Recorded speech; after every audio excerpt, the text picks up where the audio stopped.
Hey everybody, it's Peter Green coming at you with your daily dose of Agile. Today is Wednesday, and on Wednesday we go back to the basics of Agile. And today I want to talk about what feels to me like an oldie but a goodie. That is the debate between a couple of popular frameworks out there. One of those frameworks is called Scrum.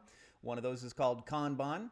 And the first thing that comes to mind when I talk about those two is one of my favorite books on the topic, which is a free ebook that you can download. Just do a Google search for it, and it's called Scrum and Kanban: Getting the Most Out of Both by Henrik Kniberg, Kniberg.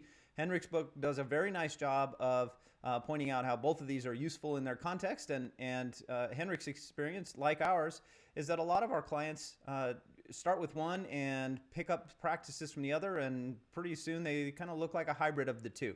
But I wanted to give you a quick overview in case you were on a team that's new to Agile and you wanted to understand the difference between Scrum and Kanban. And the way that I would describe the difference is this. They're both Agile frameworks. They're both frameworks that are devoted to continuous improvement, and they're both frameworks that handle a critical thing in knowledge work, which is limiting work in progress, but they handle it in very different ways. So Scrum handles limiting the amount of work we're working on at any given time by doing sprints, which are time-boxed periods of time during which you can only pull in so much work. And so it's not a really explicit way to limit work in progress. It's a more implicit way to do that. It's a passive way to limit work in progress. And a lot of teams don't do a good job of limiting work in progress that are using Scrum. And so they pull in too much work and they consistently overcommit. And that's one of the downsides of limiting progress that way, work in progress that way through Scrum. So Scrum has some benefits that Kanban doesn't, which we'll come back to here in a minute. But Scrum does not explicitly limit work in progress, but it sort of passively does it by saying only pull in as much work as you think you can legitimately get all the way to releasable in the next few weeks. Kanban as a framework explicitly says limit the work in progress, but it doesn't really give you a lot of advice on what policies to use to figure out how much work you should have in progress at any given time. It just says you should have a principle of limiting it, keeping it low. Now, there's a lot written and a lot of practice that will help us understand what the right work in progress for us is if we can start to optimize for flow, which is really what Kanban is built to do. If you think about Scrum and Kanban, Scrum is really built to give you cycles of things. Here's a little bit, and then on cycle, here's a little bit more. And then there's a cadence with it. There's a rhythm to Scrum, where every few weeks we're repeating the process. And so it's rhythmic. And there are some human reasons why that's helpful. Humans build their lives around rhythms, daily rhythms, monthly rhythms, annual rhythms, seasons, things like this are just built into the core of who we are as humans. And so Scrum taps into that native affinity to cadences. Kanban is a flow system. Kanban just says things should just be smoothly flowing like a river all the time. It's not about cadence. It's about smooth flow. And so that's really the philosophical difference between the two. Now, the contexts where they were developed are a little bit different. Kanban, the word, comes from, it's a Japanese word that means kind of billboard or signal. And it was popularized in lean production, specifically at Toyota. And so this was about evening out the flow of a thing that was repeatable. So a production line should be able to give you repeatable outcomes, the same thing over and over and over again. And it was about limiting, Kanban cards were used to limit inventory at different parts in a factory.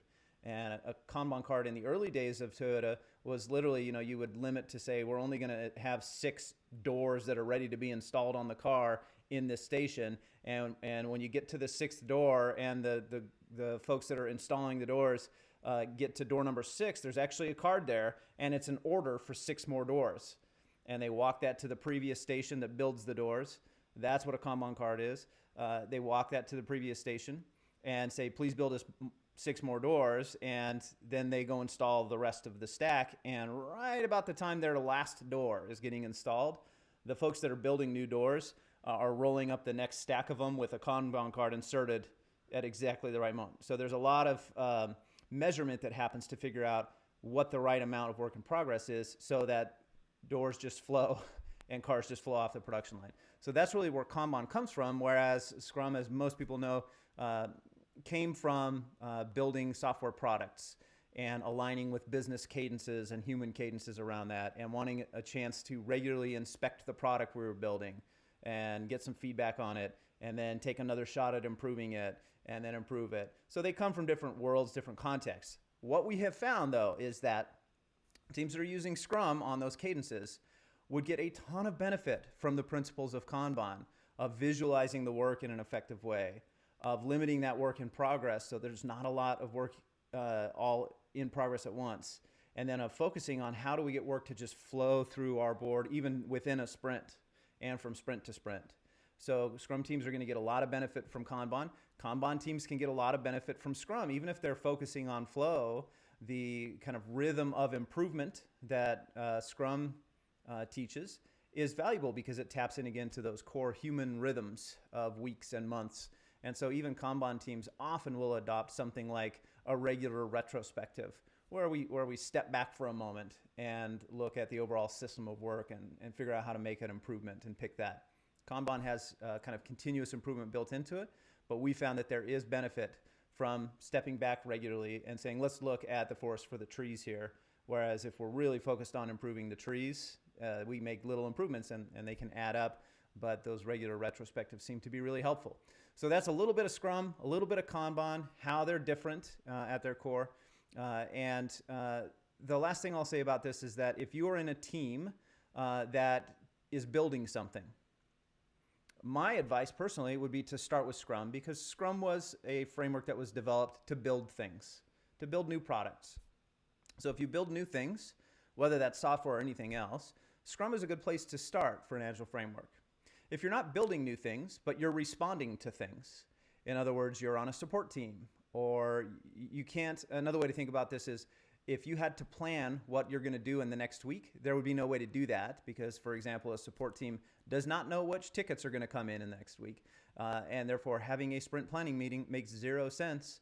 And even having a daily scrum makes zero sense on those teams. Then I would start with Kanban and then maybe build in parts of Scrum as you go. So depending on where you're starting, that would be my advice. But the bigger piece of advice is no matter what approach you're using, examine all of the different frameworks that are out there from different contexts and pull the pieces in that are going to be helpful in your context. Hopefully that's helpful. If this has been helpful to you, go ahead and share this with a friend who might benefit from understanding the difference between those two frameworks, and like the video, subscribe to the channel, all those good things. We hope to see you on the next one, and I hope everybody has a great day.